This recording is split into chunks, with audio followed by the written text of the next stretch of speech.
Top quality और consistent performance के लिए सिर्फ सिल्वर पंप। टॉप क्वालिटी और कंसिस्टेंट परफॉर्मेंस के लिए सिर्फ सिल्वर पंप, नाम याद रखना। मी राज्याचे प्रश्नावर बोलणार, तुम्ही त्याच्या पलीकडचे दुसरे प्रश्न विचारायचे नाही। हाँ, अभी नेशनल स्पोक्स पर्सन होने के बाद में पूछे। चलो रोल। धुळ्याच्या गेस्ट हाऊस मध्ये ठाकरे गटाच्या शिवसेनेच्या वतीनं अनिल गोटे जे माजी आमदार आहेत त्यांनी आरोप केला होता की 5 कोटी रुपये तिथे ठेवण्यात आले आहेत। 1,84,00,000 रुपये आमदारांना देण्यासाठी ठेवण्यात आले होते। 1,84,00,000 रुपये सापडलेले आहेत। हे कसले पैसे असतात? अधिकारी कसले पैसे घेऊन येतात? काय म्हणणं काय तुमचं? म्हणजे एकूणच राज्यात भ्रष्टाचाराला प्रचंड ऊत आलाय हे या ठिकाणी विशेष करून नमूद करावं लागेल। अधिकाऱ्यांनी हे पैसे गोळा करून जर आमदाराला देण्यासाठी पैसे गोळा केले असतील असा जर आरोप होत असेल तर मला वाटतं की पूर्णतः त्या जिल्ह्याची साफसफाई करण्याची आवश्यकता सुद्धा आहे। आणि राहिला प्रश्न ही आमदारांना गोळा, यापूर्वी परवाच्या दिवशी मला वाटतं सोमवारला माननीय राज्याच्या मुख्यमंत्र्यांनी या विधिमंडळ समित्यांच्या सगळ्या उद्घाटनाचा कार्यक्रम होता, त्यावेळेस त्यांनी स्पष्ट सूचना सगळ्या समितीला आणि सदस्यांना दिली होती। तरी पण महाराष्ट्राच्या आमदारावर अशा प्रकारचे आरोप होत असतील तर महाराष्ट्र उद्या मला वाटतं की लोकप्रतिनिधी म्हणून हे अत्यंत अपमानजनक आणि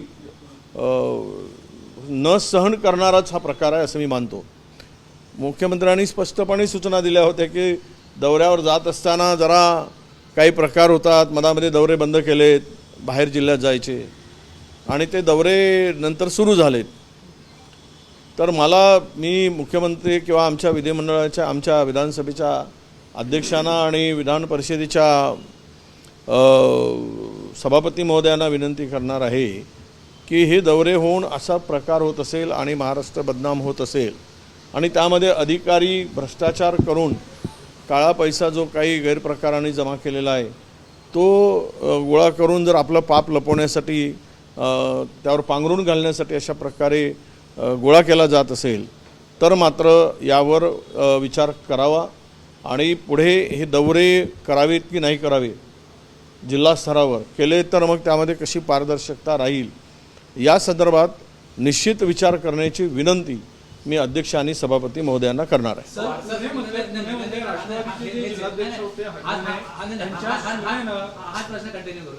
सर, यापूर्वी देवेंद्र फडणवीसांनी असं म्हटलं होतं की मंत्रालयातले जे फिक्सर असतात, जे OSD असतात, त्यांची एक यादी काढून ते नेमणूक त्यांची करण्यात आलेली आहे।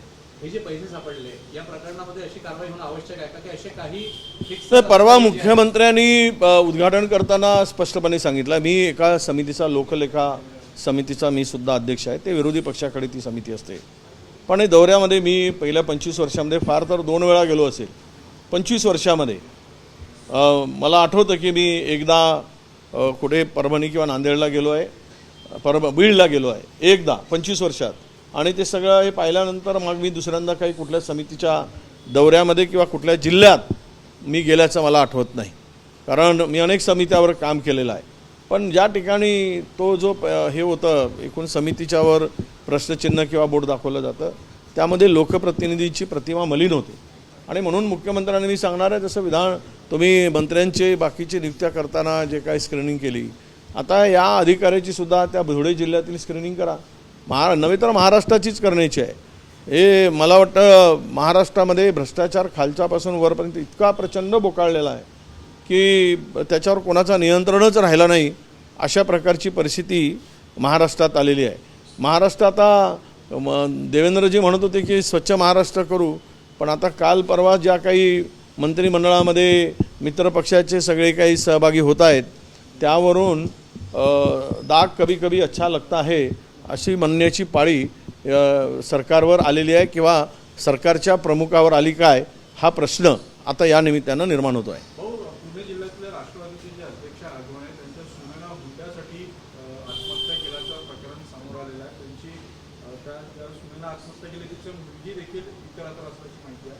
काय वाटतं या सगळ्या प्रकरणाला घेऊन? एका राजकीय पक्षाच्या नेत्याच्या सुनेला नाही, ते मी वाचलं आहे आणि मी माहिती घेतली आहे. आता मला आमच्या रुपालीताई चाकणकर काय कारवाई करतात, त्या कारण त्यासुद्धा महिला आयोगाच्या अध्यक्ष आहेत आणि त्यांच्याच पक्षाचा तो व्यक्ती आहे. आणि परवा अजितदादांसुद्धा म्हणाले की काही लोक चुकीनं आम्ही पक्षात घेतले. तर मला वाटतं चुकीनं घेत असताना खालच्या लोकांना त्याचा पूर्ण इतिहास पाहून घेतला पाहिजे. आणि हा राहिला प्रकार इतका म्हणजे एका राजकीय पक्षाच्या प्रमुख माणसानी अशा पद्धतीनं हुंड्यासाठी त्या बिचारी 9 महिन्याचं बाळ असलेल्या सोनेचा खून करावा, ही खूनच आहे. हा ती आत्महत्या नसून तो खूनच आहे. आणि ते हुंड्यासाठी 2 कोटी रुपयाच्या हुंड्यासाठी केल्याचा तो छळ होता. छळातून ती सुसाईड केली. हे प्रकार थांबवण्याची आवश्यकता आहे.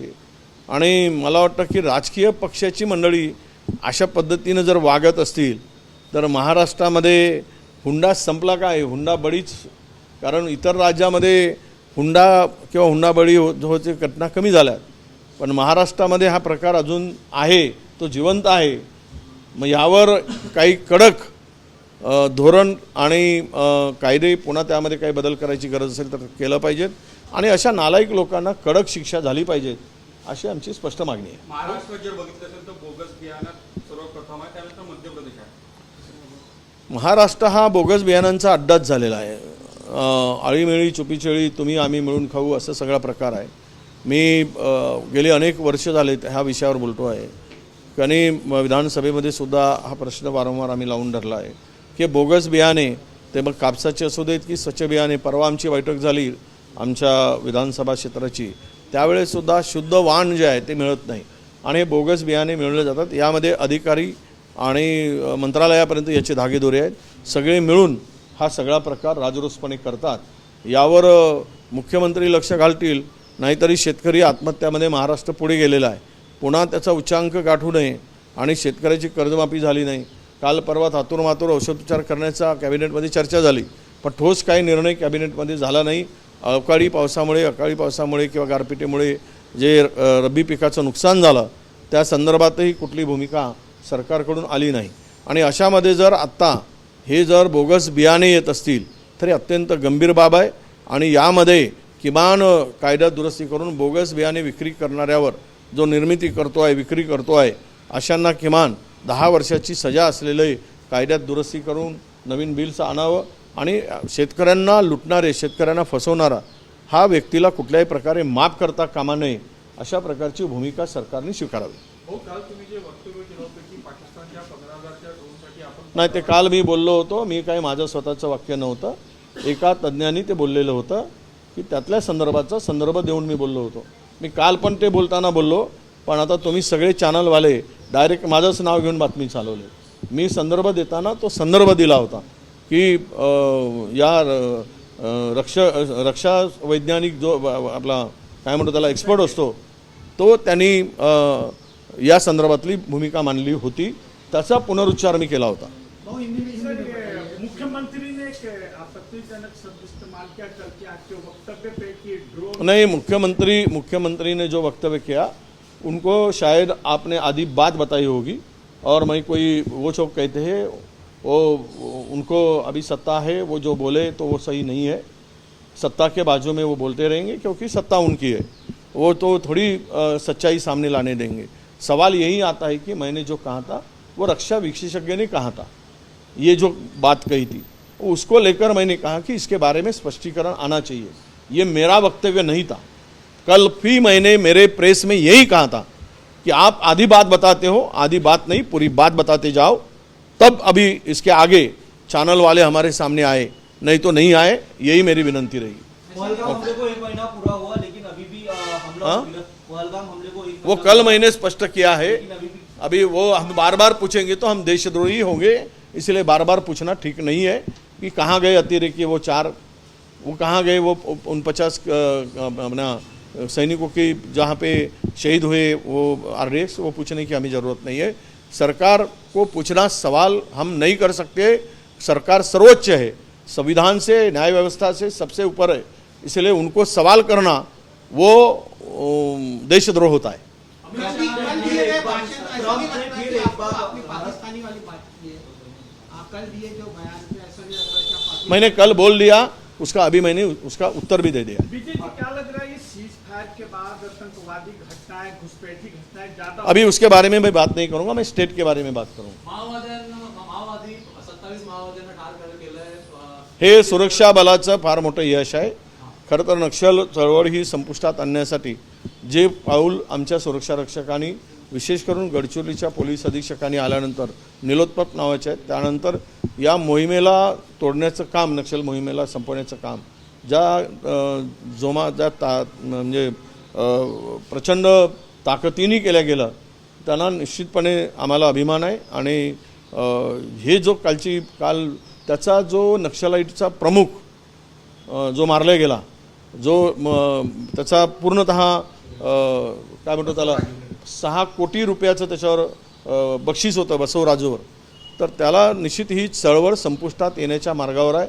मी या भूमिकेचं समर्थन करतो आणि ही भूमिका अमित शहाजींनी सुद्धा नक्षल चळवळ संपुष्टात आणू म्हटलंय, त्या दिशेनं हे पाऊल टाकतायत, याचा नक्कीच आम्हाला आनंद आहे. बसव राजू और 27 नक्सलाइट का जो कल उनका खात्मा किया गया था और उनको ख़त्म किया गया था, ये हमारे यहाँ के सुरक्षा बलों की और विशेष करके हमारे गढ़चिरौली और पुलिस अधीक्षक, इन्होंने जो जिस तरह से पिछले 2 साल में नक्सल मूवमेंट को चेक देने का, ख़त्म करने का काम किया है. और विशेष रूप से अमित शाह जी ने कहा था, गृह मंत्री जी ने, कि ये नक्सल मूवमेंट हम 24 तक ख़त्म करेंगे. पहले बोले थे, अभी ठीक है, पर 26 तक ख़त्म करने की जो राह है, इसका निश्चित रूप से हमें आनंद है कि वो अमित शाह जी ने जो बोला वो अभी कर रहे, इसका निश्चित रूप से हमें आनंद है. बीजेपी रोज तिरंगा यात्रा निकाल रही है, क्या कहेंगे आप? बीजेपी रोज तिरंगा यात्रा निकाल रही है, इस पे क्या कहेंगे आप? नहीं, ऐसा है, उनका काम वो कुछ छुपाने के लिए, कुछ देशभक्ति बताने के लिए वो करते रहते हैं. और जब देश की आज़ादी थी तब कहाँ थे ये उनको पूछिए, फिर तिरंगे का इम्पोर्टेंस समझ